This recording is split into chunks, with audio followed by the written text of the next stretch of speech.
communities they serve, supporting Raise the Region, Girls on the Run, Penn College, American Cancer Society, Little League, many local high schools, including MCA, the recent Knoebels employee car giveaway, and Penn State University. And if you tune into the Whiteout game tomorrow night, you might just see Blaze on a commercial with his dog Lyle.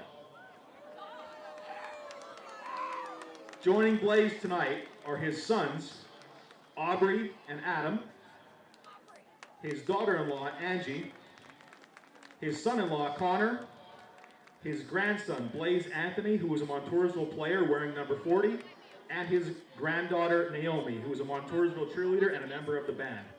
Ladies and gentlemen, please join me in a round of applause welcoming Mr. Blaze Alexander back to Mount Carmel area.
Ladies and gentlemen, if you could please remain standing for our national anthem, being played tonight by the Mount Carmel Area Big Red Band and featuring vocalists Corinne Ennis and Xander Jones.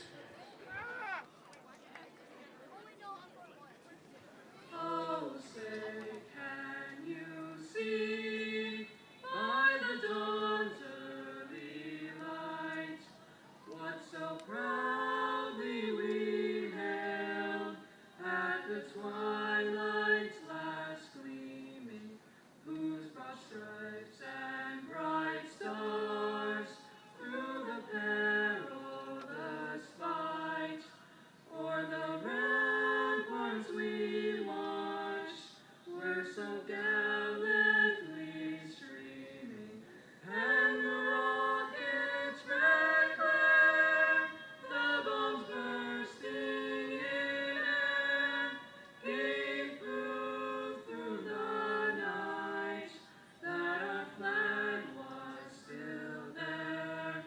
Oh, say does that star-spangled banner yet wave o'er the land of the brave and the home of the brave? Hello and happy Friday to all of you out there, wherever you are and whenever you may be listening. Tonight's WKMC TV matchup is a Pennsylvania Heartland Athletic Conference cross-divisional matchup featuring the visiting Montoursville Warriors and the Mount Carmel Area Red Tornadoes. My name is Jim Lesko. Alongside me is my brother Dan Lesko. Jose Gonzalo supports us from the sideline, or at least he will, as soon as the Big Red Band reunion ceases here. It's been an exciting start already tonight. We'll talk about that as we go forward. But together, we're all coming to you live from Jazz Diminick Field at the Silver Bowl in Mount Carmel, Pennsylvania. Now again, Montoursville, Mount Carmel. The last time these two teams met, the Red Tornadoes were pretty successful, Dan. Had a huge 42-0 victory over the Warriors, amassed over 500 yards of total offense. Wow. But that was back in 2017. What's Montoursville done since then? Oh, nothing except go 33-7 over their last 40 games. Wow. Some of that can certainly be attributed to the arrival of Rocco Palizzi in the Warrior backfield. As Palizzi's got 3,000 yards and 40 touchdowns since he started his varsity career back in 2018. Yeah, those are pretty impressive numbers. And Palizzi has just continued his dominance on the ground this year so far. He's already amassed 482 rushing yards and 8 touchdowns through just 3 games. So, but this offense it's far from one-dimensional, Jim. With quarterback Maddox Delina in the calling the signals out there, he's already thrown the ball nearly 40 times this year, totaling 440 yards and 4 touchdowns. So expect to see them challenge that defensive backfield tonight of the Big Red. Yeah, that's a defensive backfield. I mean, we've talked about it a lot in the first couple weeks of the season. Just a little bit of inexperience back there. We got Spears and Feliciano seeing the first time. They'll roll in Xavier Diaz as well. Farinano and Verano are back there. Yep. Safety and free safety. But really, they've kind of come into their own, Dan. There were 2 interceptions last week.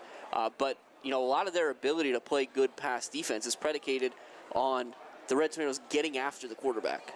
Oh, yeah, you're absolutely right. And that pressure is going to come from kind of all over the Big Red defense. I mean, we always get pressure up the middle from the down 3 linemen there. But a lot of that pressure is coming from Matt Chicatano and Liam Bradley from the defensive end spots, along with Tom Davitt and Juliet Steller getting after it from the linebacker spot on those blitzes. So the defensive backs will be looking to that front 7 tonight to definitely give them any help they can get against this dangerous passing attack from the Warriors. Yeah, so it's certainly dangerous. As we get forward here, we're about to get started. We'll see the Red Tornadoes break through their sign here, but Dan, we haven't gotten a chance to do this a whole lot this season just because of timing and different things. Yeah. But why don't you walk us through some of your keys to the game for tonight for both sides? Yeah, so that'll take me into Mount Carmel's keys for the game tonight. We'll start with the Big Red. So number 1, they're going to have to pressure the passer. We talked about that rushing attack or that rushing attack from the Warriors. But again, they can throw the ball too. Yeah. Maddox Delina is no slouch back there at that quarterback spot. So we're also going to need some big defensive back play out of that defensive backfield. And offensively, the Big Red's going to have to throw the ball with success. Struggled a little bit last week, a couple interceptions, and kind of wasn't really able to get anything going through the air. They're going to need to really mix that in there this week. Yeah, and what about on the other side? So for the Warriors, they got to stop the run. I talked about the success that Mount Carmel is going to need to have through the air, but the Warriors are going to want to make Mount Carmel throw the ball for sure. Yeah, the Red Tornadoes have 4 different running backs with over 100 yards through the first 3 games. Yes. So they're gonna have to really get after it, send some run blitzes and stuff like that, and make Mount Carmel beat them over the top. And offensively for Montoursville, they want to stay balanced. You got Palizzi. We talked about how much of a threat he is and how dangerous he is in that backfield. But Mount Carmel's going to decide, I think, defensively, they're going to decide to shut down one of those two games. They're either going to try and shut down Palizzi on the ground, or they're going to try and shut down Delina through the air. And whatever they do, they're going to have to the Warriors are going to have to be able to do the opposite. They're going to have to be able to pull it all together. You know what I mean? And they got to protect the football. Turned the ball over a few times last week, which was very costly in their 27-20 overtime loss to Jersey Shore. Yeah, that was tough. You had the 3 interceptions from Delina, and we'll see the captains come out here. So for the Red Tornadoes, it's going to be left to right. It's Geary, Davitt, Nestico, and Steller. Left to right for the Warriors, it looks like Reeder, Delina, number 71. That's going to be Hunter Hanna. And then 6, the aforementioned Rocco Palizzi. So the Warriors are going to win the toss. They'll defer. So the Red Tornadoes will take the football here. And they'll receive it from the south end zone. Across from Boyers, for those of you locals. But we'll get started here in just a moment. The last time the Red Tornadoes were home was week 1. Yep. Against North Schuylkill, so we're about 30 minutes ahead of schedule from when that one started. We had the rain and lightning delays, and then we got another one in the second quarter, I believe. So, yeah, so it's nice to get started on time here. You know, the lights are on, but not necessary at this current point in time. But it's going to be good to see this offense get on the field to start things. You know, we talked about offensively. They had a really good game against Shikellamy, but they weren't able to score points throughout the first 3 quarters of the game. That fourth quarter, they started to hit their stride. They were able to put 2 scores in to kind of put Shikellamy away last week.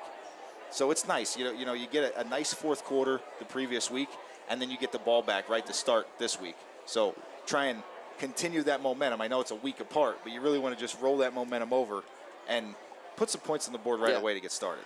Well, yeah, you really want to see the Red Tornadoes get off to a good start here, especially, I mean, you just look around this stadium, Dan. I know, you know, with COVID and everything going on last year, we didn't really get a full stadium. And then week 1 with the rain, we didn't really have much of a stadium either. But it's a beautiful night. I mean, it's sneaky warm now. It's about 72 degrees out still here at 7 p.m.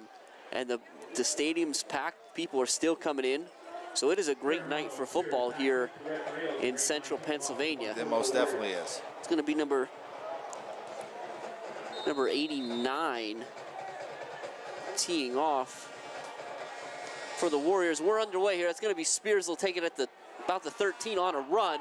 He's going to try to get across the field, but a nice tackle made by number 83, Corbin Frey, to drop Spears just as he crosses the 20. It'll be 1st and 10 Red Tornadoes at the 23-yard line. Yeah, and that's just a well-placed kick there, because Mount Carmel's return is a wedge. Everybody gets up in the middle, and that's where Spears is trying to get to. But with the hang time on that and it being angled towards the sideline, Spears wasn't able to get up in the middle of the field there. Feliciano will start in the shotgun. Widener back this week for the Red Tornadoes. He's in the wing to his right along with Verano. Excuse me, that's Farinado. And he'll get the handoff and he'll go up the middle. He's across the 30 to the 31, gain of 8 on 1st down. Yeah, and that's a good start there offensively for Mount Carmel. They didn't have a whole lot of success with that inside Sally play last week. It seemed like Shikellamy had some sort of defense set up to kind of counter that. So it's nice to see that hit big there for 8 yards to start things off. Yeah, and the Red Tornadoes will stay behind that big offensive line. That's Kelly, Nestico, Geary, Moser, and Shimko out there. They'll have the double tights and Schultz and Chicatano. And again, Stellar will be to Feliciano's left. They're going to bring Farinado in motion, but he's going to throw it. Feliciano's rolling to his right. He's got Chicatano, who makes a big catch. He takes a big shot from Polizzi, the younger Polizzi. That's Marco, but not before he picks up the 1st down and more across the 40 to the 44-yard line. It's a gain of 13, excuse me. Yeah, Jim, that's a great job there by Chicatano and Feliciano. Feliciano getting out of the pocket under a little bit of pressure, was able to keep his eyes downfield and deliver a really nice ball there to Chicatano. Hit him right in the chest, where Chicatano was also able to protect himself from that big hit that came right after. Same look for the Red Tornadoes. Shotgun double wing, tight set. Feliciano, this time it's going to be Stellar to the right. And he's in the open. He puts his shoulder down. He's going to run through a tackler. He'll get the 1st down on sheer momentum there into Warrior territory down to the 45. Yeah, we talked about it, Jim. Stellar's got that lower center of gravity, and he's a thick kid. He's a strong kid. He's got a strong lower half. So he keeps them shoulders square and just drives any defender backwards if he gets into him.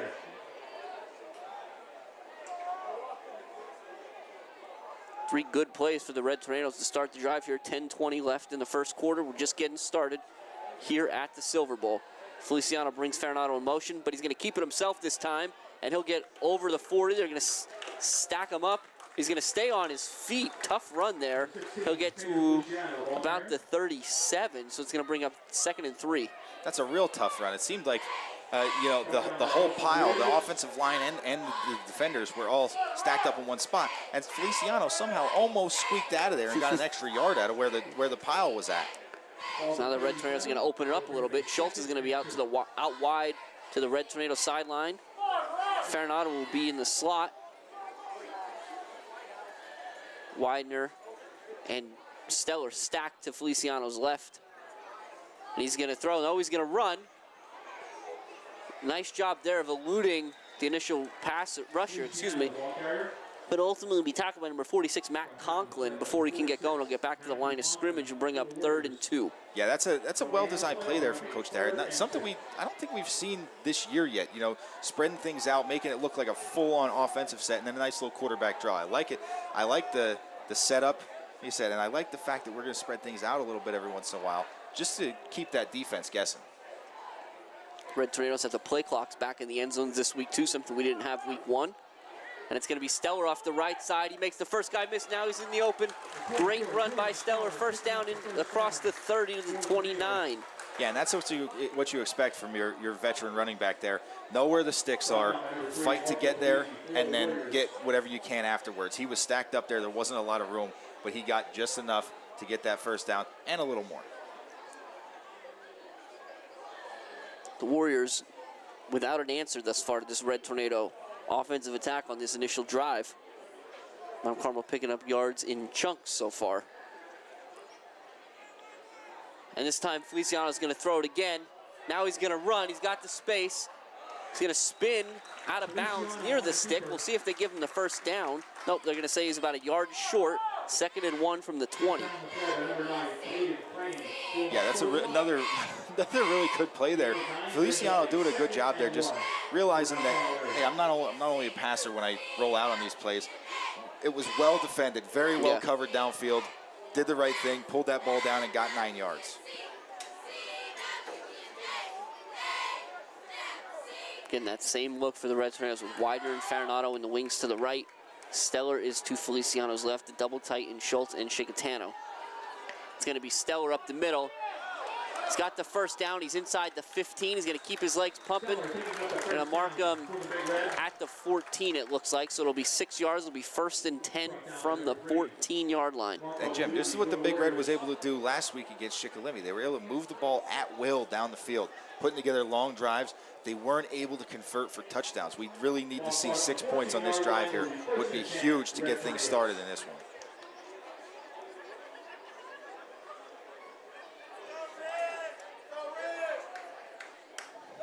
7:20 left. Long drive to start the game for the Red Tornadoes.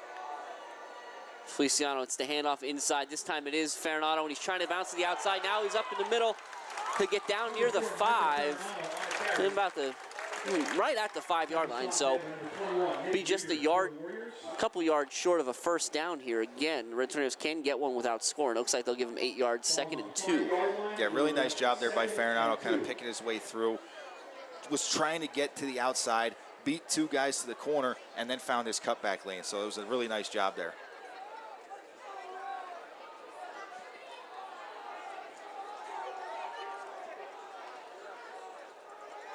Schultz is split out to the right. Stellar goes in motion that way. Feliciano fakes the pitch. He keeps it up the middle. His head's down. He bounces. Tries to spin to the goal line. He won't get there, but he will get the first down. So it's going to be 1st and goal, Mount Carmel at the 2-yard line. Now, Jim, I know the Big Red here are definitely going to be looking to get some points, obviously, but we'll see what happens here. It looks like they're going to send Feliciano to the sideline, put Stellar in the Wildcat. Yeah, we've seen this a time or two over the last couple of years, huh, Dan? Yeah, we definitely have. So David will take Stellar's spot. Stellar's going to keep himself to the right. He's got his shoulders down, and he's in, standing up. So with 6:06 left in the first quarter, the Red Tornadoes strike first on the back of about a 5-minute and 55-second drive. Yeah, that's a great drive there to start the game. You know, after really good kick coverage, Spears isn't able to get a whole lot on the kick return. You got a long field to play with there, and 80-plus yards to play with. And they drive it all the way down and looked nearly unstoppable, Jim. That offense looked dangerous. Stellar on for the extra point. It's a low snap. Fernando does a good job picking it up. Stellar's kick is up, and it is good. And that is a milestone there. Yes, it is. Because that's going to make him only the 3rd player at MCA to score 100 points by kicking the football, Dan. That's his 100th career extra point. Yeah, it's pretty impressive. It's definitely impressive, and it's a really good job there by Stellar. And another one of those situations where Stellar takes all 7 points on the drive too. Right. Yep, so that was his 100th extra point. Next up is Rosalino Mangiapane at 101. So depending on how the Red Tornadoes go tonight, Stellar may find himself in the number 2 spot.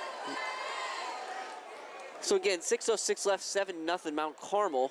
We've only seen the Red Tornado offense thus far. They took the opening kick, drove about 80 yards in just under 6 minutes to score the game's first points here. Now we're going to get Jagodinski to kick off for the Red Tornadoes. He'll be kicking to, looks like, is that 21 Reeder?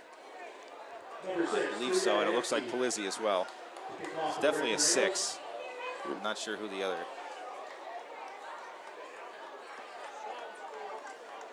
Yeah, so this, like you talked about, Dan, Number 6, Rocco Polizzi, and number 21, Nick Reeder. This Montoursville offense can certainly score quickly. Yeah. And it's going to be Reeder at about the 13. He's going to follow Polizzi up, and he's in the middle. Farinato gets just enough of Farinato got just enough of Reeder to slow him down. He'll trip up, but he's going to be almost in plus territory. It's going to be right at midfield, so great starting field position for the Warriors. And Jim, that's going to be something big that the Tornadoes special teams have to do. You cannot, against a good team, you got to make them score on you offensively. You can't give up defensive touchdowns. You cannot give up special teams touchdowns.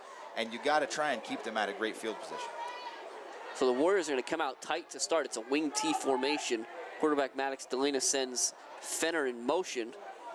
And they're going to toss it to Rocco Polizzi. On the outside, he makes the first man miss. He's up across the 45. They'll give him the 40. Looks like it's 47? Yeah, about the 47. Excuse me, 43. Right. Going the other way. Yeah. But yeah, that's a nice job there by Polizzi, and that's what happens. You carry the ball since you're a freshman into your senior year. You're going to make guys miss in the backfield. That's more pro set I formation. Receiver to both sides. They're going to pitch it to Polizzi. Again, the ball's on the turf, and it looks like he's able to get back on it. Little trouble with the pitch there, but fortunately for the Warriors, Polizzi jumped right on that football. It'll cost them about 2 yards, bring up 3rd and 5. Yeah, it looked like Polizzi tried to kind of put his foot in the ground there to catch that pitch and slipped a little bit there. But again, it's really good job there by Polizzi getting back on top of it. But now we might see Delena here put the ball in the air. We'll see him in shotgun for the first time. He's going to bring Bukowski in motion. He hands it to him. Bukowski tries to get outside. He can't do it. Great play made over there by Garrett Verano to drop him for a loss of 2. And now it's going to be 4th and 7 for the Warriors. That's a really good play there by Verano. And just a great job of kind of getting up there into the backfield and making that stop on that speed sweep, because Bukowski was at full speed there.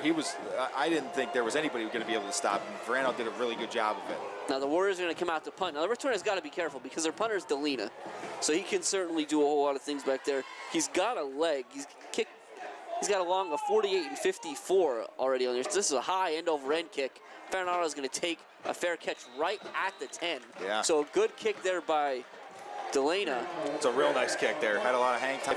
If Farinato opted to leave that one go, I think the coverage would have been down there in time to pin him really, really deep. So good job by Farinato, fielding that, making the fair catch, making the right decision there. So after a great drive offensively for the Red Tornadoes, the defense comes up with a 3-and-out to put the ball right back in Big Red's hands. Yeah, the defense definitely stood up there. It'd be big. Put together another drive like the last one here. Now Carmel will stay tight. Feliciano back in there. He's going to fake the handoff to Verano, keep it himself. He's to the outside now. He's got some blockers. He's down the sideline. He's across the 40 up to the 44-yard line. A great job there. Great play call. And great job by the Red Tornadoes getting guys out in front of Feliciano and making the smart block stand, not the cheap ones. Yes, Stellar did a really, really nice job there out in front. And, you know, if anybody read the newspaper this week, you know, talking about the friendship between Feliciano and Stellar, and you have Pedro's always willing to get out there in front of Stellar and lay a block out, and we've seen a beautiful pancake block there from Stellar in open field, which sprung Pedro for probably an extra 20 yards there. So he stayed out inbounds longer than I thought he did. He'll be out to the 48-yard line. So the Red Tornadoes have first and 10 at their own 10-yard line. First play from scrimmage, they go for 38. That's big. And get their way to midfield. Feliciano sends Stellar in motion. They hand it to Verano inside. Verano picks his way, does a great job of finding the hole. He gets into Warrior territory down to their, call it the 47. It's going to make it 2nd and 5. Yeah, and Jim, that's that patience and that's that shiftiness that Verano has. He made a move, bounced it outside, got the whole defense going that way, and was able to put his foot in the ground and get back upfield inside. He created a little hole for himself there pretty much. Great start tonight for this rushing attack for the Red Tornadoes. This time it's going to be Stellar again, right up the middle, and he's in the open field. Puts his head down to finish the run. Now we do have a late flag thrown here. Came from the back judge. It's going to be a hold against the Red Tornadoes. That'll be the first misstep tonight, Dan. Yeah, that's a tough one there. You keep moving forward, keep moving forward, keep moving forward. And then just a little mistake there, a little holding penalty, going to move them backwards. So now they call a hold almost at the first down marker. So the loss of 10 won't put them too far behind the sticks. It'll be 2nd and 12, it looks like, from back at the 46-yard line. Yeah, instead of what would have been about a 2nd and 15. Right. 2:40 left in the first quarter. The Red Tornadoes on top 7-0 here at the Silver Bowl.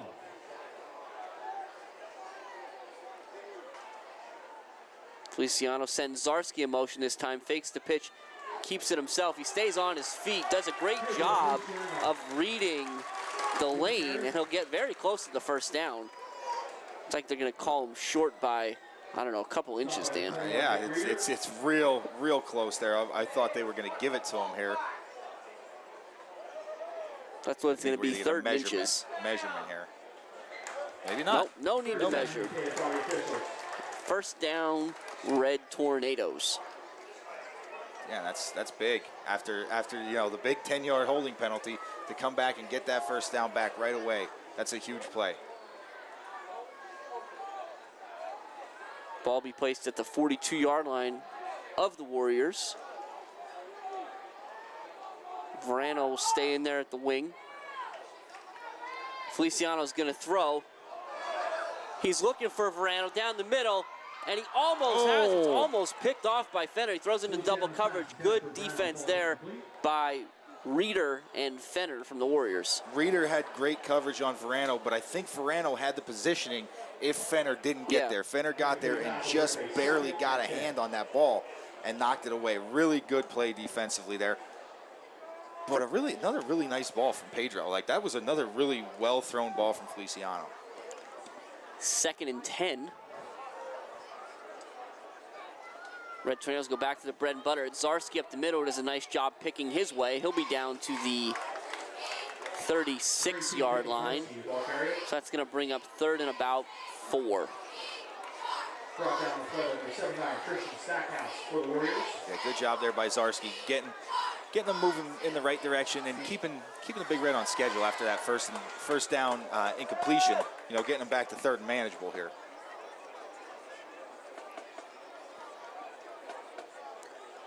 Widener and Verano in there. Stellar to Feliciano's left. It's Verano in motion. They're going to hand it to him. He does a good job of getting the corner. Now he's upfield. They'll get the first down.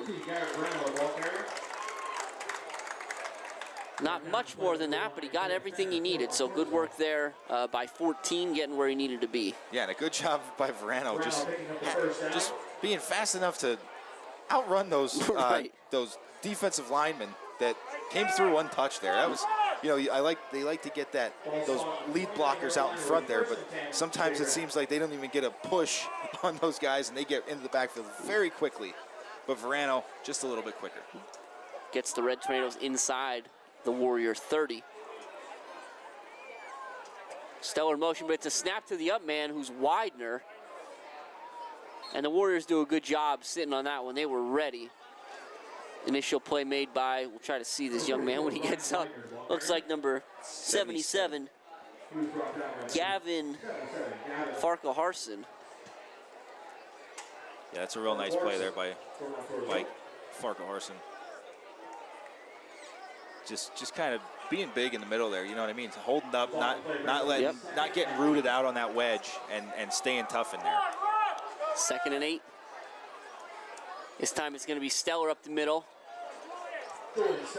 And a good job there by the Warriors staying home. That one's number 39, who is number 39, Braden Brown. We'll talk about that young man, I think, more and more as the night goes on from his linebacker position. But it'll bring up 3rd and 6 for the Red Tornadoes. Now, you can see the Tornadoes kind of moving, making their way to the sideline. I think all things considered, more than content to let this first quarter run out with a 7-0 lead over the Warriors. We'll wait here for the whistle. There it is. And so it's 7-0 Mount Carmel after 1 quarter of play here at the Silver Bowl. Yeah, most definitely, Jim. That's a really, really solid quarter for the Big Red against a very, very tough Montoursville Warriors team. So being able to kind of control possession of the ball, put 7 points on the board, and continue a very, very impressive drive here going into the second quarter, that's huge. And one thing, I don't know if you guys listening and watching at home could hear kind of the crowd jump, but we just got an update. Wyoming area is up 14-0 on Southern. Oh boy. So that's always an interesting one to hear. Yes, it is. Definitely is. We'll have to keep an eye on that moving forward here. It's still early, still only the first quarter. I'm not counting the Tigers out until I read in the paper the next day. Yeah, exactly. That's how long that's gonna. I wouldn't even go to bed not believing it. But what we do have here in Mount Carmel at the Silver Bowl is a great one. Again, Red Tornadoes up 7-0 as we start the second quarter. Face a 3rd down, 3rd and about 6 from the Warrior 25-yard line. So certainly 4-down territory here for Mount Carmel. We'll see if that informs the play call. It's the handoff inside to Verano. He gets to the outside. He should have the first down. Yeah. He's across the 20. Don't need to worry about a 4th down play. Nope, they're going to give him the 18-yard line. So 1st and 10, Red Tornadoes now from the 18. And Jim, this is what we've become accustomed to seeing from this Big Red offense, just moving the ball at will on the ground. You know, it's been impressive to see here, and I mean, this Montoursville defense is no slouch. They're definitely no slouch, and seeing them just kind of knife through the defense has been impressive so far. Mount Carmel will stay tight, stick with what works. Feliciano keeping himself this time, and he's up the middle. Ooh, and he makes one man miss. He stumbles, but he should get another first down. Or close to it, at least. We'll see. Oh, nope, he's going to be about a yard shy. So good run by Feliciano there. Yeah, and I'm sure he's kicking himself there. He tried to practice that drill that Coach Veach runs with him, get his hand down and stay on his feet. And he did. He hopped forward for another 2 or 3 yards there before going down. But if he would, that one shoestring tackle is what saved him from getting into the corner of the end zone down there. So 2nd and 1. The ball's on about the 9-yard line. It's going to be Stellar up the middle. He's got the first down, and he's into the end zone for his and the Red Tornadoes' 2nd score in as many drives tonight, Dan. Yeah. 13-0 Mount Carmel.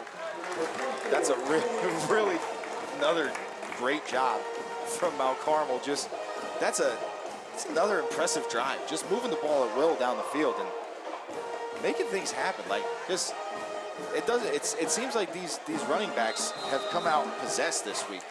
Nobody has lost yards. Nobody's been pushed backwards. Everybody's falling forward, and they're all finding the holes, it seems. Well, I got a theory here, but we'll wait for after the PAT. The Stellar's kick is up, and it's no good. So a rare miss there from Stellar. It'll stay 13-0 Mount Carmel with 10:48 left in the first half. So here's my theory, Dan. Let's hear it. 2 things. Number 1, we didn't get a chance to talk about it a whole lot, but number 44. Yeah. Widener's back out there tonight. Yes, he is. Right, so that's certainly somebody that Coach Dara and company expected to be in that fullback-like slot position. So Yeah. it's good to see him healthy and out there. And then number 2, what the offensive line is doing for the Red Tornadoes right now, Right. I would say that we didn't really see it like this until the 4th quarter last week. Yeah, I Where agree. they just took over. It seems to me like they're picking up where they left off. And you know, that's kind of what I was hoping for starting this game. Right. You know, that 4th quarter last week was probably the best quarter of football we've seen them play all season. Yep. You know, and then they come out and they just continue that ground success. They continue that war of attrition that they're waging on the defense. You know what I mean? They're wearing defenses down, and usually it takes until the 4th quarter. But when they're putting together 6-7 minute long drives, you know, that attrition is going to set in much earlier. That fatigue on the defensive side of the ball is going to really start to wear on. And again, those guys, that's Shimko, that's Kelly, that's Moser, that's Geary and Nestico, those 5 guys really blowing defenders. And the Red Tornadoes are going to go for an onside kick. And a great recovery there by number 39. That's Braden Brown. I told you we'd say his name a few times tonight. I didn't expect to say it there. Right. Yeah, not a guy you'd expect to see on the hands team, but I don't think that was the hands team, Jim. I think they just had it was a little surprise onsider there from Mount Carmel. Something we don't usually see from Coach Dara. You know, he's not usually a risk taker in that situation, but seeing how well the defense did last week with the ball or last drive with the ball in this same position, why not take a chance? Maddox Delaney in the shotgun. He's got Plizzi to his right. They bring Bukowski in motion again, but he's going to throw it to the other Plizzi. That's Marco, and it'll fall incomplete. 2nd and 10 Warriors from, and I don't know that we called it out before, they're going to get the ball at their own 48-yard line. Yeah, and that's a really good job there defensively. Even if Polizzi was able to reel that one in, he wouldn't have went anywhere. He really wouldn't have gone anywhere. They had defenders all around him. Good job by Davitt there, showing some restraint too, because he was geared up. Yeah, I think if Polizzi would have pulled that ball in, it would have probably ended poorly for him. 2 to the right for the Warriors. Delaney's going to throw it again. He throws the swing, looks for Bukowski, who makes a great catch, but might have been better off to let it fall to the turf. Yeah. Because there's Davitt again, making a tackle in the backfield. It's a huge loss. It's going to be about 7 yards. It's going to bring up 3rd and 17 for the Warriors. Yeah, and Jim, I don't know if you noticed, these are the first 2 pass attempts from this Montoursville team. Really quick passes. They're trying to get the ball out of Delina's hands quickly. I think they're aware of that tough pass rush that the Red Tornadoes are going to be sending after them. So we'll see. 3rd and 17 now. The Warriors are going to come out with trips to the left. It's Polizzi, Fenner, and Bukowski. Polizzi, Rocco that is in the backfield with Delana. He's going to drop straight back to throw. He's got some time now. He's under pressure. Chicatano had him and he let him get away. Get tripped up again, but he stays on his feet before Stellar ultimately rides him out after Delana's going to turn that into a gain of a yard, but he was under pressure very quickly, and the Warriors are going to punt again. Yeah, and Jim, we talked about how well the pass rush has helped the defensive backfield. That time looked like the defensive backfield helped the pass rush there. They held up. Delina didn't have anywhere to go as he tried to step up in the pocket. Then Chicatano was there, and again, he was able to make Chicatano miss, but really didn't get anything out of that. It's a great job defensively. Another good punt from Delana. It's going to go to the right. It's going to bounce directly to the right at the 26-yard line, and it hit and took a sharp right turn out of bounds. So 9-10 left in the first half. The Red Tornadoes are on top 13-0. They've got 1st and 10 at their own 26. So I was going to say here, Jim, after 2 drives and 2 scores from the Big Red, is this our best starting field position here from the 26 after this punt? Yeah, I think so. It's pretty close to it. Yeah, and I think that's the best one. You're right. You know, so things are only getting better at this point. Mount Carmel start tight. It's going to be Farinado in there on the wing. Again with Widener. They send Zarski in motion. They'll fake it to him. Feliciano keeps it himself. He'll get across the 30, pick up a few, but there is a flag in the backfield against the Red Tornadoes for an illegal shift. Yeah, that's a tough one there. the Big Red after Feliciano looked like he picked up 3 or 4, and looks like we got a tornado down. Yeah, it looks like it's going to be Moser. No, just it's a big part of that offensive line and defensively when he's in there, always making his presence known. So hopefully we can get him 10-2 and get him back in there as soon as possible. So while you're, again, we talked about how beautiful of a night it is here in Mount Carmel. We've got the fans, you've got the band, just a whole lot going on. It's been an awesome night. So just remember that the sights and sounds of tonight's game are coming to you live thanks to the generosity of the Red Tornado community near and far. As the Mount Carmel Area School District and its partners continue to do big things, no donation is too small. So be sure to listen throughout the broadcast each week for ways to support our efforts here, or you can call 570-339-1500 for more information.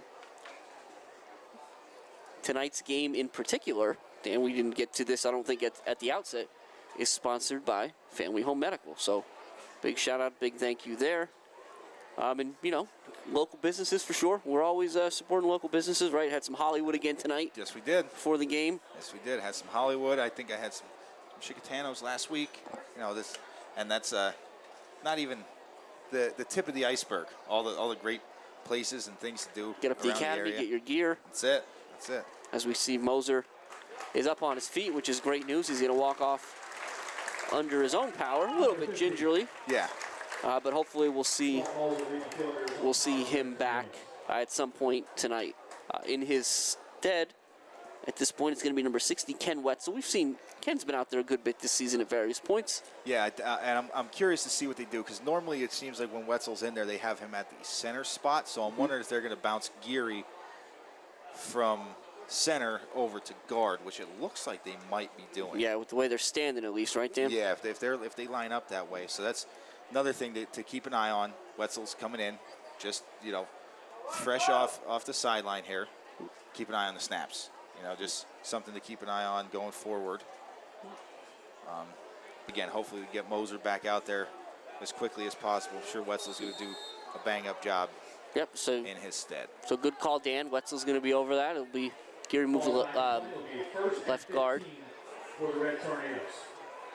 Red Tornadoes are going to be a little more open here. 2 receivers to the right. Feliciano's going to throw it. He's got Farinato open in the flats, who does a good job of hauling that one in.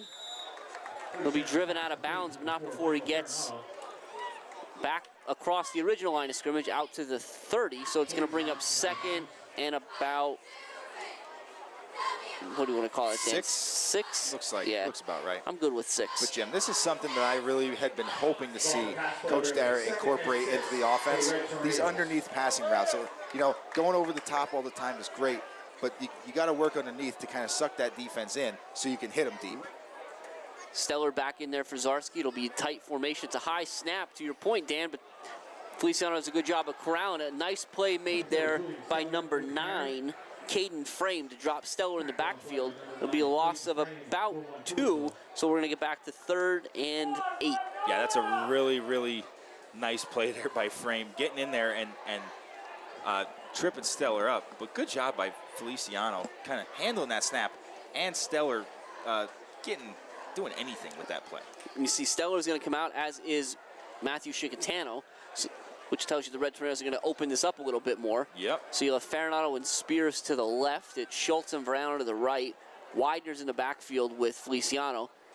Pedro's going to throw. Nope, it's a quarterback draw. He does a great job making defenders miss to pick up the first down. Give a lot of credit to that offensive line for sure to spring him, but Feliciano made the only guy that could have stopped the miss, got the first down. Red Tornadoes are still moving here up at the 38-yard line. And Jim, that's a great play, well designed again. After Feliciano throws it a few times, and then they bring that draw in, does just enough. Plus you have your speed guys out there. The wholesale substitutions. Yep. That gets in the defense's head as well. You know what I mean? Okay, they're definitely passing. It's 3rd and long, and then they do that. Great play. Now Chicatano and Stellar back in there, and Feliciano's going to throw it again. He's looking, and he throws it right into the waiting arms. Again, a 46, that's Conklin, Matt Conklin, who was in the right place at the right time, and it's 1st and 10 Montoursville at the Red Tornado 47-yard line. Yeah, and Jim, that's, again, you know, after the big play, getting the first down. You come back out next play and throw a pick. Feliciano's been playing unbelievable so far this week. Can't let that get to him. Defense is going to stand up, going to stop here, and get the ball back for that offense. Give Feliciano another chance to get back out there and put it in the air again. Yeah, we'll see what they decide to do offensively, the Warriors. It's an eye set for the Warriors. It's going to be Palizzi up the middle, and he's going to run through an arm tackle, and then another. He's going to drag a Red Tornado down to the 20-yard line. So just like that, Dan, 28 yards from Palizzi, and the Warriors are in business. Yeah, and that's not what the Red Tornadoes wanted defensively. You know, you get the turnover, a little bit of a momentum shift. You want to be able to stop that right away. And Palizzi comes out. I had a feeling they were going to go bread and butter, go with their horse in the backfield, and I don't see them going away from him on this drive. And that's Braden Brown in front of him as a fullback. And it's going to be Palizzi again, this time off the right side. And a great play there made by Stellar, who knifes in and is able to hold up Palizzi until the cavalry comes. But it does look like there's a Red Tornado down. That's a real good job by Stellar. Really nice job there. And that was Nestico. He's back up on his feet already and was doing his best to wave the officials off, but it looks like it's going to cost him at least a play. Yeah, it was down just too long. They're telling him he's got to come out for a play. So they'll send 75 Matt Kelly in there, but it's 2nd and 11. I think the refs were a little quick on the whistle there. I thought that's so. a tough one. Yeah, I mean, sometimes you just need a second to collect your thoughts before you hop up off the ground. I know that personally. I formation for the Warriors. And Delana goes with the hard count. It looks like he got the Red Tornadoes to jump there. Nope. It's actually going to be against the Warriors, so that'll cost him 5. So 2nd and 11 will turn to 2nd and 16 back at the 26-yard line. And that's always a tough one. When you come out, you try to get the hard count, get a few free yards back, and then your team is the one that jumps offside, so it kind of comes back to bite you. But good job defensively there by the Red Tornadoes, being pretty disciplined there. So now the Warriors will go back to the gun, but it's a double tight end set in the shotgun. Delana's going to roll to his left. He's looking for Fenner, and he's got him. So nice play there made by Fenner to pull that one in. Good tackle there, though, by Davitt, too. Farinato coming from that safety spot. We'll see where they mark the ball. It looks like it's about the 18-yard line. So he'll get in front of where the initial line of scrimmage was, make it 3rd and 8. And Jim, we talked about it. You know, Palizzi, for being the premier back, the big rusher for this team. You know, a lot of those guys, they don't like to block. Palizzi did a really good job of working back inside and picking up Chicatano, who was coming hard for Delana there, and making a nice block. And it's a play action again. My goodness, Delana's got all kinds of time. Ooh. And he tries to get it to, we'll see exactly who that was on the outside. That was Brown, and Farinato reminded him that he was out there too, and the ball falls incomplete. Yeah, and after such a good, hard play action fake there, you know, Delana was running by himself. He had all the time in the world to get out there and make a good play, and he made a really nice pass out there, but Farinato definitely reminded him that he was there. It separated him from the ball. So now we got a huge play here. It's 4th and 8, 5 minutes and 32 seconds left in the first half.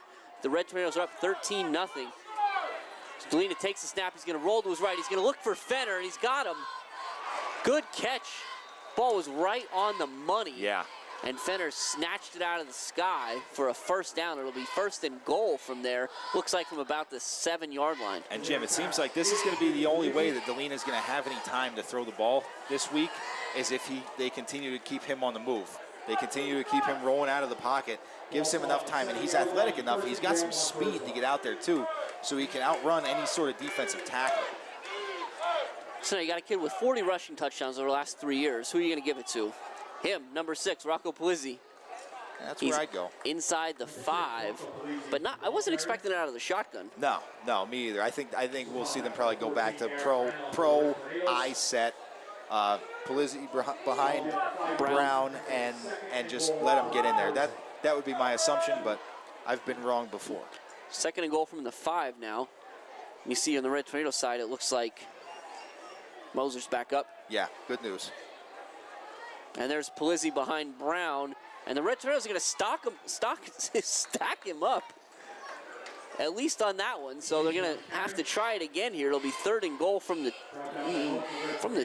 Looks 2? like the 1? Yeah, right. Looks like I know we don't play with half yards here, but it looks like about the 1.5, I'd say. So this is going to be a huge 2 plays here for the Red Tornado defense. I like to see them bring in that tight gap defense, or at least that's what we used to call it. So again, same look. It'll be Polizzi behind Brown.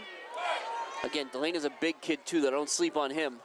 And it's going to be a pitch to Polizzi. He's going to try to get Farinato's out there, and they run him out of bounds. It's Farinato and Spears fight through the block from Brown to make sure Polizzi can't get the corner. Yeah, and I think he ended up losing half a yard there and making it an actual 2 yards that they're going to have to get. So here's what I'm expecting to see from Montoursville here, Jim. The success they had on that play action pass where Farinato was able to knock it down, but how much running room and how well the fake was taken by Delina, I would say I'd expect to see a naked bootleg here from Delina. So they're, well, before Or we a do timeout. anything, Coach Bowden is going to call a timeout. So we'll get a few minutes to think it over here. 3:16 left in the first half, 13-0 Red Tornadoes, with the Warriors facing a 4th and goal from the 1 yard line here. Yeah, and this is a huge play. Like, this play is probably going to go a long way towards the outcome of this game, Jim. So I think that smart move. I know Montoursville's head coach here was the one that took the timeout, but I think this is good for Coach Dyer to get in there, get their defense a little breather, and say, hey, be prepared for this. You know what I mean? Look for this, this, and this. Well, you see the Red Tornadoes got Nestico back in there. When Nestico got himself up on the bench before, he sprinted down the sideline to try to get coach's attention, but it looked like it was going to be too late. Yeah, and I believe is Moser back in there now as well? Or no, we try to see. No, you're right. They put the beef in there this time around. They got Matt Kelly and Moser in there, and Nestico in there. I'm sorry. I'll tell you one thing, Dan. You got Polizzi, you've got the play fake, you got everything. I need a yard. Delana's a big kid. I'm letting him keep this one himself. Nope, they're gonna give it to Brown, and I don't think he got in. He didn't get there. He did not get in.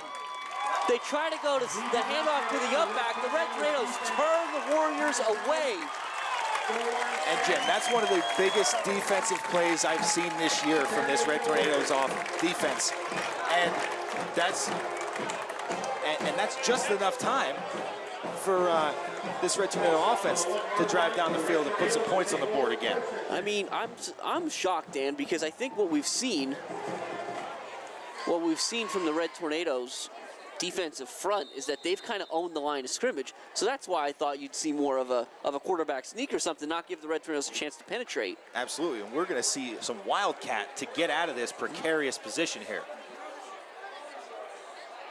Stellar go with the hard count to try to steal a couple yards. The Warriors do a good job not biting there, but Stellar's going to get up over the line of scrimmage. He'll get out to about the 3. So it'll be 2nd and 7 from there. Yeah, it looks like they're going to stick with it too. Feliciano staying on the sidelines here. I like it. I think until you get a first down and enough room for Feliciano to get back in the gun comfortably and throw the ball, you keep Stellar in there. Well, how big is it to have Moser back in there now too? Oh, it's huge. You know what I mean? You got your core 5. You know what I mean? That's your starting offensive line out there. Wetzel does a great job in there, but getting Moser back in is big. Having that core 5 in there, all those veterans. Stellar's going to take it off the right side. Now he's going to get up over the 5. He's going to stay on his feet out close to the 10-yard line. They'll mark him down at the 9, so he's going to bring up about a 3rd and 2 here. Yeah, it looked like a nice little second effort there from Stellar too. It looked like he kind of got stacked up around like the 6 and was able to get it out to the 9-yard line. So really good job. You see the Red Tornadoes. I mean, they never huddle, so that's not a big deal. But be curious, Dan, if they pick up this first down, does the tempo pick up a little bit? I think it does. I think, you get Feliciano gets brought in there. We got a official timeout? Oh, changing the play clocks around and then running them. The play clocks were set at 40 seconds. So good eyes, Dan. Yeah, but we'll see. You're right. I think the tempo is the way it is now. I think Feliciano's probably got a play, a first down play already. Yeah. Ready to go in there if they do get the first. And then you're right. I think you do see the tempo change a lot. So it's Stellar again this time. He's going to get over the 10. He'll be very close to that first down. I think you got it. Big time for the Red Tornadoes for him to pick this up. Yep. And they're going to give it to him. Yep. So now we've got 1:27 left. Again, the Red Tornadoes are about 89 yards away from the end zone. But more importantly, perhaps, they've got the lead and the football. Yeah. And the time on their side. The time is definitely on their side. It looks like they're content to kind of take it slow, be patient, not get ahead of themselves here. I think they're gonna let a run pop before they decide to really up the tempo. And Feliciano is back in there. He's going to bring Verano in motion. They're going to fake it to him. Feliciano keeps himself up the middle. He stays on his feet. He's still running. Dragon Warriors with him. He'll get out to the 24-yard line. So that'll be another Red Tornado first down. The clock just barely under a minute left. Yeah, we'll see here what they decide to do. That's another big play there. It looks like we're going to spread things out here, Jim. First and 10 Red Tornadoes. Under a minute remaining and a half. You got to take a shot, right? Yeah. See what's out there? Yeah, absolutely. Now remember, this is similar. Well, it's not as wide open, but the Red Tornadoes are certainly capable of running out of this form. But Feliciano's going to throw. It'll get Verano on the outside. Great play made there by Marco Polizzi to make sure Verano can't break big on that one. And they're going to wind the clock, too. It doesn't look like they marked Verano for getting out of bounds. Nope. So Coach Darrell will stop the clock himself with 29 seconds left in the first half. Yeah, that's a good job there by Polizzi making that tackle in open field. Verano's not the easiest guy to be one-on-one against in the open. And Polizzi did a good job just kind of breaking down and making the stop for a very short gain. Yep, so one thing that we'll, again, that we wanted to talk about was just we've got a lot going on here at the Silver Bowl tonight.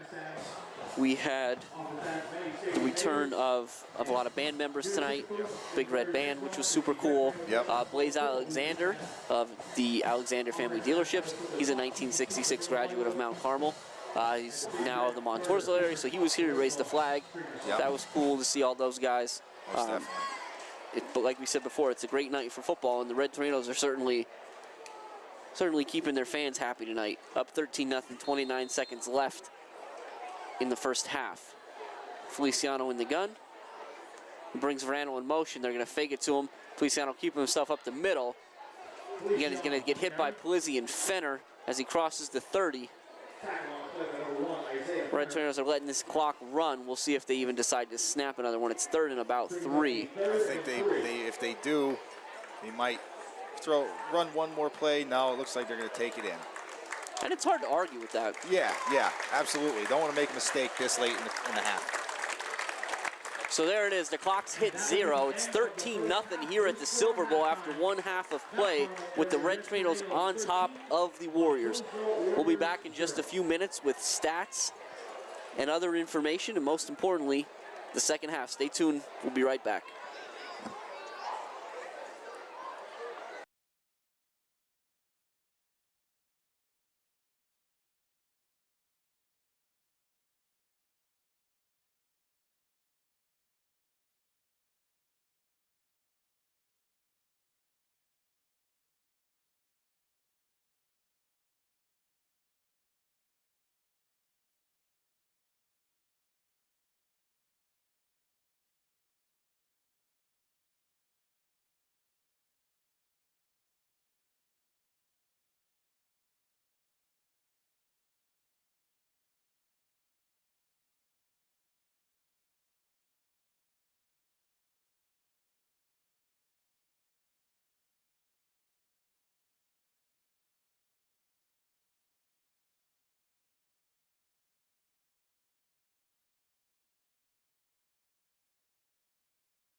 Hey, welcome back to the Silver Bowl, where the Red Tornadoes are on top of the Warriors, the Montoursville Warriors, 13-0 after one half, courtesy of two stellar rushing touchdowns. But Dan, I think you've got some numbers for us from our man Jose. Yes, thank you, Jose, for getting these stats to us. Always on top of everything down there. So we get really good information up here. So Mount Carmel's rushing 27 attempts, 197 yards, 13 total first downs, 3 of 5 passing for 24 yards from Feliciano. Speaking of Feliciano, 10 carries for 108 yards in that first half. My. So Feliciano was playing out of his mind. Now he's broken a couple runs off, but that little fake pitch, quarterback keep up the middle, has been proving fruitful. He's been able to bounce that outside. There's been a lane there. We've even been able to see it when they're down heading towards that Warriors end zone there. We've even been able to see that lane open up. So really good job offensively from the line all the way to the backfield. Everybody's playing well.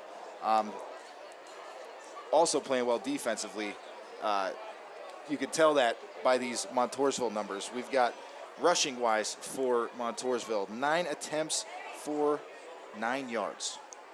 Oh, my. 4 of 6 passing for 41 yards and 2 first downs for the Montoursville Warriors. So the only time that the Red Tornadoes really got themselves into trouble was after that incompletion or that interception by Feliciano, when Montoursville was able to drive the ball all the way down and almost put one in, but even then their defense stood up. Well, so now we've got the score, we've got the stats. Now it's time to play a little game I like to call Was Dan Right? So Dan, can you talk us through some of your keys? How's everybody looking on that front? Yeah, so we'll look at MCA. It's through the first half, they've been successful pressuring the passer, and that defensive back play has been successful. Yeah. I put throws with success in there. They haven't put the ball in the air too often, and they haven't really had anything big pop yet. Also with the turnover, I can't really give them a check mark for that one, but they have gotten pressure on Delina, and they have had great defensive back play. So, and then going over to Montoursville, they haven't had a lot of success offensively. Yeah. And they haven't really had any success defensively stopping Mount Carmel. They're not. They really haven't had any success either way. So I can't say they've stayed balanced, and they definitely haven't stopped that Red Tornado rush. So we're going to say that they were successful in protecting the football. They did not turn the ball over except for that turnover on downs on 4th and goal. But otherwise, they haven't given the Red Tornadoes too many extra opportunities. So we'll see that Montoursville offense to start the second half, see if they can try to get back on track here, get something started again. Not a whole lot to be said for offensive production for the Warriors. Credit that Red Tornado defense. And then again, we talk about it a lot, Dan, about the need to give credit to the Mount Carmel offensive line. Yes. And I'm trying to make a conscious effort, especially this week, to talk about Moser and Geary and Nestico and Shimko and Kelly, to just remind everybody out there that those big hosses up front, that's how you get 200 yards rushing in a half. Absolutely, and that is exactly why we have the success on the ground that we do have. So Stellar, a low liner there. It's going to hop up. It'll be taken by number 9, Caden Frame for the Warriors. He'll get out across the 35. It'll be stuck. We'll see where they mark it. Right at the 39, it looks like, is where they're going to put him. Yeah, that's a good job there. I like the idea by Stellar. Had a really nice return to start the game off. Montoursville did. So, kind of keeping the ball down low. Don't let it get to those deep guys. Red Tornadoes here. We've got number 2, Maddox Reed for the Red Tornadoes is in there at one of the, I guess it's the defensive end position, technically. Yeah. But he's almost out he's out in pass coverage here as the Warriors are going to start 4 wide. Lane is going to throw, and he's going to go right at Reed. It'll be James Bukowski. Does a nice job getting the ball, getting upfield. He'll get around midfield, around the first down marker. Yeah, and that's a tough task for Reed there, because Bukowski's got wheels, man. He's not a big guy, but he is shifty. And that quick out is always tough to cover. You know what I mean? Right. You can't get up. You can't get really on a hip. You can't give anybody a shot off the line. And then he's immediately breaking to the outside. It's tough to cover. But the Warriors are going to stay wide. Delaney in the shotgun with Polizzi to his left. They're going to hand it to Polizzi, and he's going to get tackled immediately by Stellar. Stellar has been crashing hard all night, Dan, making plays in the backfield like that. That one will cost the Warriors 2. Yeah, absolutely. That's a huge play there by Stellar, getting through there, because I mean, with how much we've talked about Polizzi and just the numbers speak for themselves. You think that every time that he touches the ball, something's going to break. Right. So being able to get him stopped before he's even started is huge for that Red Tornado defense. Looks like it's Fenner, and now Bukowski goes in motion to the far side. So Fenner's by himself, but they're going to throw like a rocket screen out there to Nick Reeder. He's going to try to get back across the field. The Red Tornadoes do a great job of reading that, though. Stayed home in the middle and only let Reeder get about maybe 5 yards. It's going to be 3rd and 7. Yeah, and it's tough running those wide receiver screens because you only get 2 blockers out there. Looked like Reeder was trying to come back inside towards the offensive line that was going to be moving downfield to set some blocks for him, and kind of got caught in that in-between spot by the linebackers that were working their way over the top. 3rd and 7. Now it's Polizzi and Fenner. Marco Polizzi, that is, split out right. Reeder and Bukowski to the left. Bukowski comes in motion now.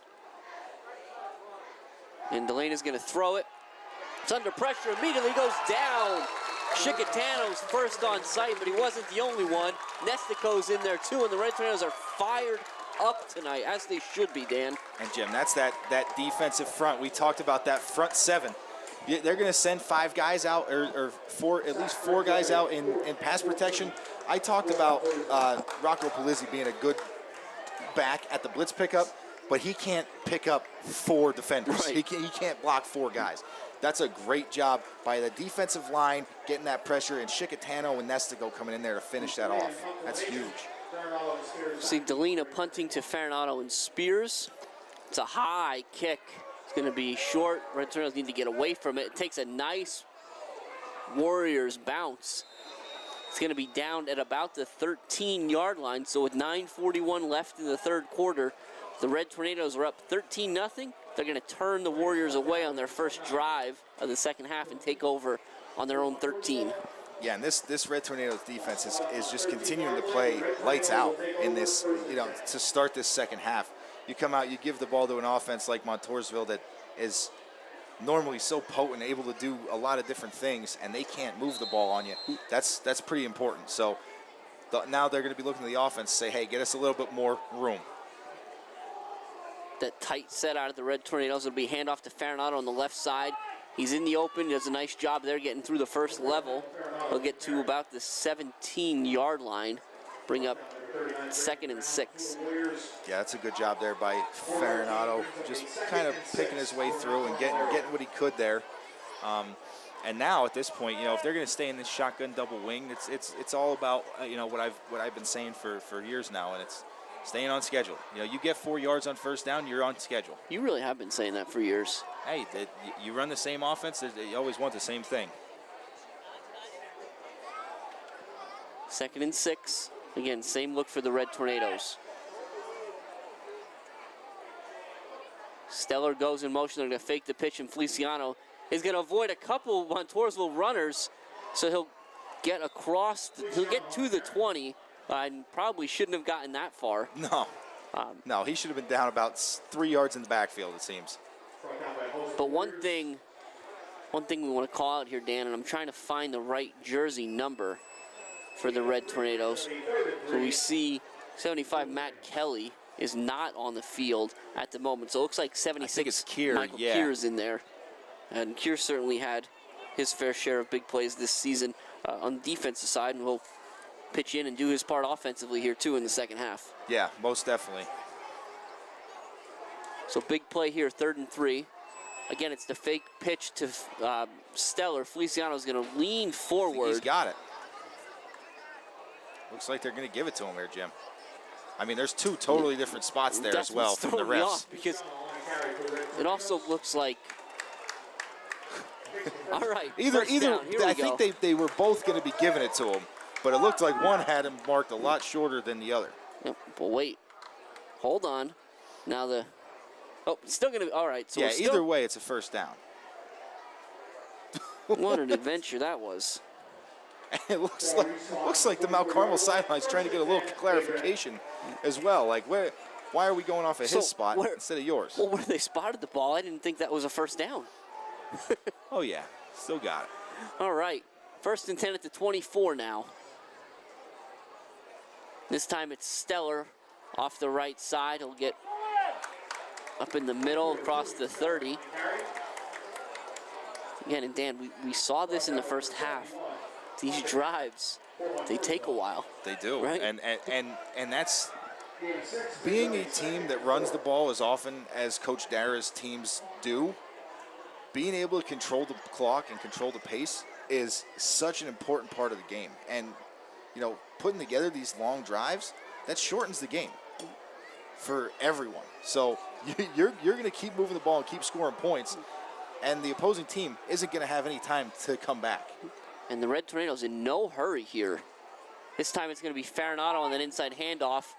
Nice tackle made on the outside by Fenner. Yeah. Because Farinato was just the shoestring away from having the corner. Yeah, that's a very nice tackle there by Fenner. And it's, again, Farinato, just like Verano, a really tough guy to tackle in open field, in space.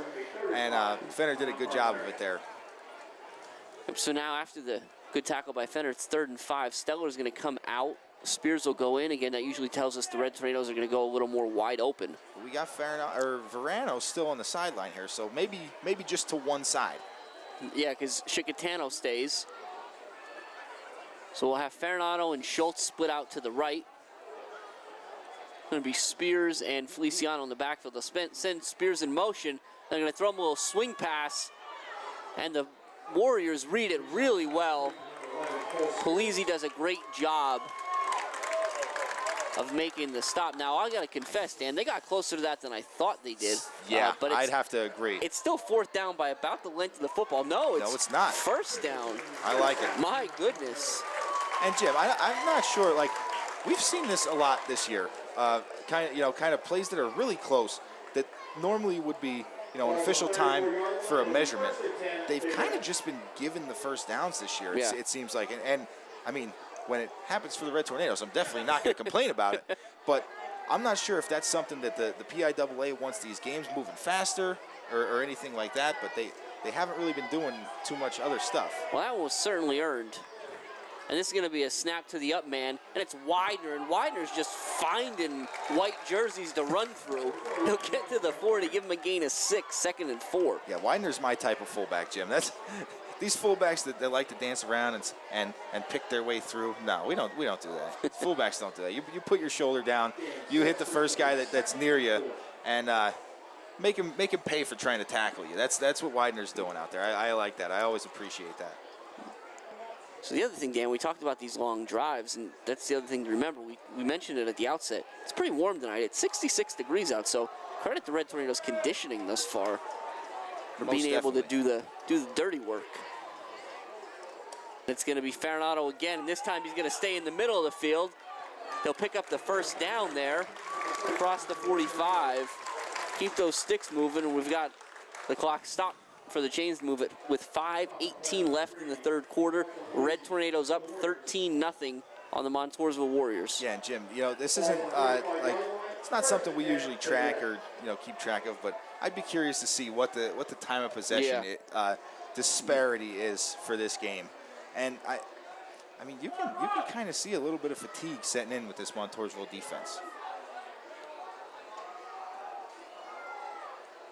Tight look from the Tornadoes. Farinato comes in motion. This time it's going to be Feliciano on his own off the left side.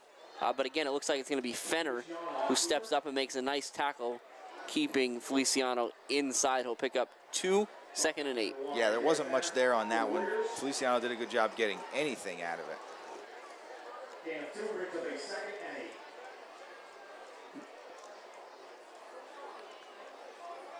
So we'll see here again, the Red Tornadoes looking to the sideline, getting the play. Again, we have those play clocks back in the end zone, so you get that opportunity, too, to kind of see exactly where you are. Right.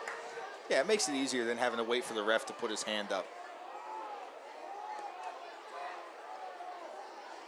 It's going to be Widener again. And Widener's going to power through. He's going to be a little short of the first down, but a nice run on second down to bring up 3rd and short. Yeah, that's a really nice run there by Widener. Good job, just continuing to power forward, and just dragging people along with him.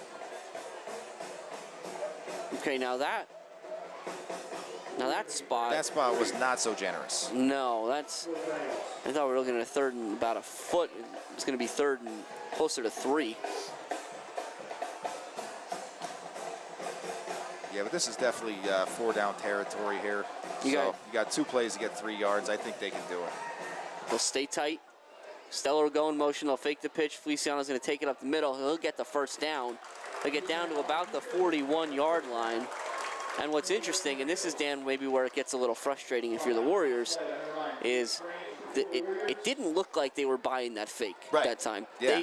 The defense did a good job of staying home, and they still weren't able to make the stop.